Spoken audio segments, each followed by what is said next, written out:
belum pernah sesaat pun dalam hidup kita ini nikmat Allah pernah berhenti.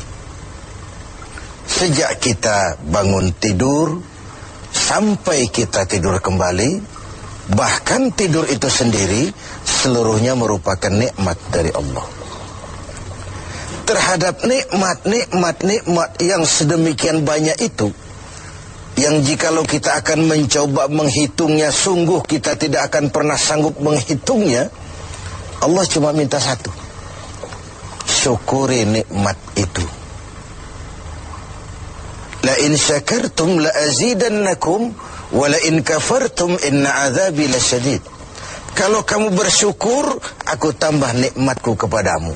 Kalau kamu ingkar, tidak pandai bersyukur, awas loh, azabku itu pedih. Jadi kalau kita mau ambil mafhum dari ayat ini, nikmat bisa berubah menjadi azab kalau kita tidak pandai mensyukurinya. Nikmat bisa berubah menjadi azab kalau kita tidak pandai mensyukurinya. Nikmat apapun itu. Sehingga boleh jadi orang kaya bisa saja masuk surga karena hartanya, dan orang kaya pun tidak jarang yang masuk neraka juga karena hartanya. Syukur apa tidak syukur? Pejabat bisa saja masuk surga karena jabatannya. Pejabat pun tidak jarang masuk neraka juga karena jabatannya. Syukur apa tidak syukur? Orang berilmu, orang alim sekalipun bisa masuk surga karena ilmunya. Pun orang alim bisa masuk neraka lebih dulu dari penyembah berhala juga karena ilmunya. Syukur apa tidak syukur? Nah, kita zon politikan, makhluk sosial yang tidak mungkin hidup sendiri. Kita bermasyarakat, kita perlu orang lain. Nah, di dalam bergaul bermasyarakat kita bertingkah laku, berperilaku, berbuat, berkata dan sebagainya. Apapun perilaku kita di masyarakat pasti punya dampak bagi orang lain, bagi masyarakat sekitar kita, mungkin juga bagi lingkungan di mana kita hidup, di lingkungan di mana kita tinggal. Nah, dampak inilah yang sering kita tidak perhatikan, bahwa pada dasarnya tidak ada kebebasan mutlak. Kebebasan kita dibatasi kebebasan orang lain. Satu contoh yang gampang, saya beli radio pakai uang saya setel di rumah saya sekeras-kerasnya. Lalu saya ngomong, radio saya, yang beli saya, pakai uang saya setel di rumah saya sekeras-kerasnya, gak ada urusan sama orang lain. Itu sikap yang tidak mempedulikan lingkungan. Padahal tetangga saya sebelah juga boleh ngomong begitu. Kata tetangga saya, ini kamar saya tidur di dalamnya, mata saya yang ngantuk saya. Kenapa suara radio kamu masuk ke kamar saya? Nah, ketika itu kebebasan saya menyetel radio dibatasi oleh kebebasan tetangga saya yang mau tidur. Disinilah terjadinya sikap saling menghormati, sehingga perilaku kita terkendali. Nanti akan kita bicarakan bagaimana pengaruh puasa dalam hal mengendalikan perilaku kita sebagai manusia. Sebelum kita lanjutkan bincang kita tentang pengendalian perilaku oleh ibadah puasa, mungkin di antara adik-adik kita yang hadir ada yang akan mengajukan pertanyaan lebih dulu. Saya persilakan. Siapa? Assalamualaikum warahmatullahi wabarakatuh. Waalaikumsalam warahmatullahi wabarakatuh. Saat ini di negara kita banyak terjadi bencana. Bagaimana menurut pandangan agama?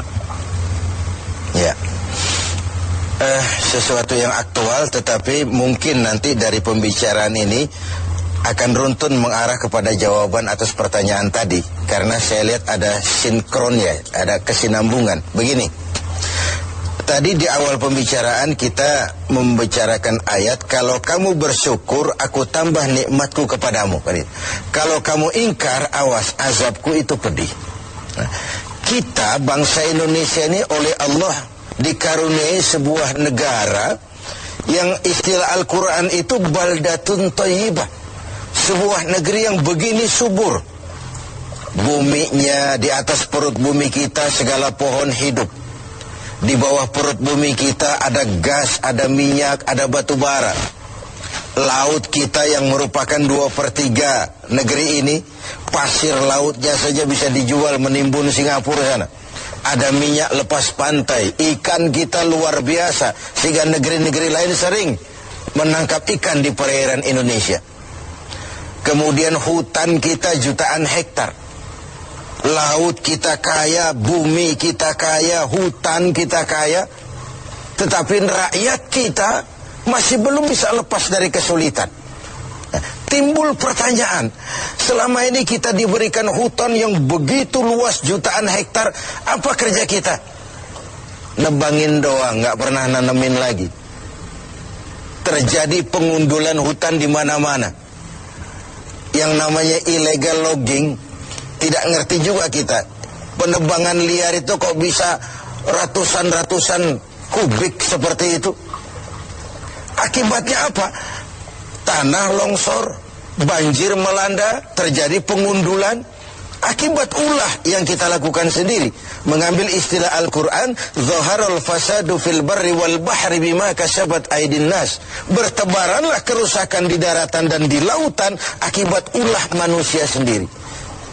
Kita yang tidak pandai mensyukuri nikmat Allah, dikaruniai negara yang begini kaya sumber daya alamnya, yang diamanati memegang jabatan, lupa diri dan lupa daratan.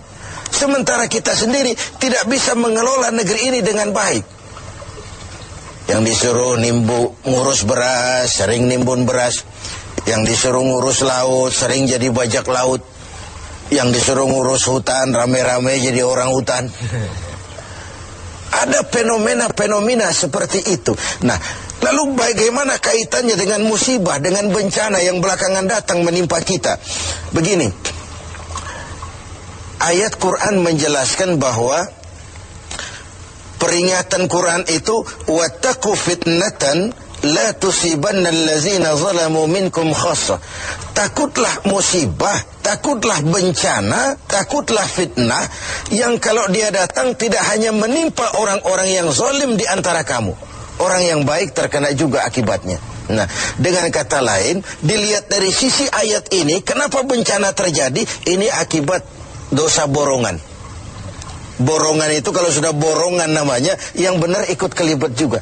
Kita nggak perlu cari kambing hitam, tapi akibat 1-2 orang makan nangka, yang lain ikut kena getahnya semua. Di Aceh yang tertimpa tsunami, banyak sekali saudara kita yang baik-baik di sana. Di Jogja pun begitu, di Pangandaran pun begitu. Entah mereka terkena juga musibah akibat dari segelintir tingkah laku orang. Ini yang perlu kita khawatirkan. Jadi kalau yang ma'ruf jalan, tapi yang munkar juga jalan. Kebajikan ditegakkan, tapi maksiat dilaksanakan. Ketika hukuman datang menghantam yang maksiat, yang baik-baik ini akan terkena juga dampaknya. Walaupun buat orang yang baik-baik, ini merupakan ujian. Kan musibah itu kalau menimpa orang baik-baik namanya ujian tuh. Kalau musibah menimpa orang setengah baik itu 50-50. Di golongan yang sholat rajin, maksiat tekun. Sedekah mau tapi korupsinya lebih gede dari sedekahnya. Cuma lipstik aja ngumpetin korupsinya, dia sedekah. Kemudian yang model seperti ini kalau terkena musibah, itu teguran namanya, bukan ujian. Sebaliknya kalau orang jahat terkena musibah, itu persekot itu, DP. Nah, ini merupakan harus jadi renungan buat kita semua tanpa sekali lagi perlu mencari kambing hitam. Mari sama-sama kita melakukan introspeksi. Berangkat dari ayat yang kita bicarakan sejak awal tadi, nikmat bisa berubah menjadi azab kalau kita tidak pandai mensyukurinya. Nah, ada hadis kursi, balah menjelaskan, terkadang melihat ulah manusia, aku ini kepengen turunkan azab saja, kata Allah. Tetapi ketika aku melihat orang-orang tua yang sujud di keheningan malam, bayi-bayi yang tanpa dosa masih menyusu, dan binatang ternak melata mencari makan, murkaku pun surut, azab aku tarik kembali. Kalau kita renungkan hadis ini, masih ada yang meredam murka Allah, menjaga keseimbangan. Orang-orang tua yang di keheningan malam sujud sambil berlinang air mata, nangis di hadapan Allah. Kita hutang jasa dengan orang-orang tua seperti itu. Bayi-bayi yang tanpa dosa, masih putih, bersih, masih menyusu.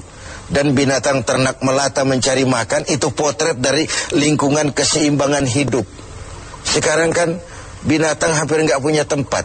Kita baca dalam berita itu bagaimana di Pekanbaru sana gajah nyasar ke kota karena hutan kebakar. Ya. Air kita nggak berikan tempat, lalu ngayap kemana-mana, masuk ke lingkungan penduduk. Sesuatu yang dulu air ada tempatnya, sekarang semua buat manusia. Sehingga ketika air datang, mana nyasar dia ke tempat kemana-mana. Nah, ini sebuah potret bahwa kalau masih ada orang-orang yang sujud kepada Allah tengah malam sambil berlinang air mata, masih ada putra-putra bersih tanpa dosa, masih terjaga lingkungan hidup, bencana tidak akan sebanyak ini. Tapi yang terjadi adalah sebaliknya. Yang diajarkan itu orang tua tengah malam sujud, bayi tanpa dosa menyusu. Nah sekarang akibat terjadinya pergeseran nilai, bayi tanpa dosa sering dibuang ke tempat sampah, sementara orang-orang tua tengah malam rebutan nyusu. Ini kan sebuah kesalah setelan dalam menjalani kehidupan ini. Oleh karena itu, menghadapi banyaknya musibah, menghadapi banyaknya bencana, kita tidak perlu mencari kambing hitam, tapi mari melakukan introspeksi. Kalau diuji, kita bukan saja harus sabar, tapi harus lulus. Nah, kalau ditegur, kita harus berani introspeksi, memperbaiki yang kurang dan mengurangi yang memang berlebihan. Mudah-mudahan musibah yang banyak menimpa negeri kita belakangan ini adalah teguran. Syukur-syukur kalau dia ujian. Dan sekali lagi, bukan saja kalau diuji kita harus sabar, tapi juga harus lulus.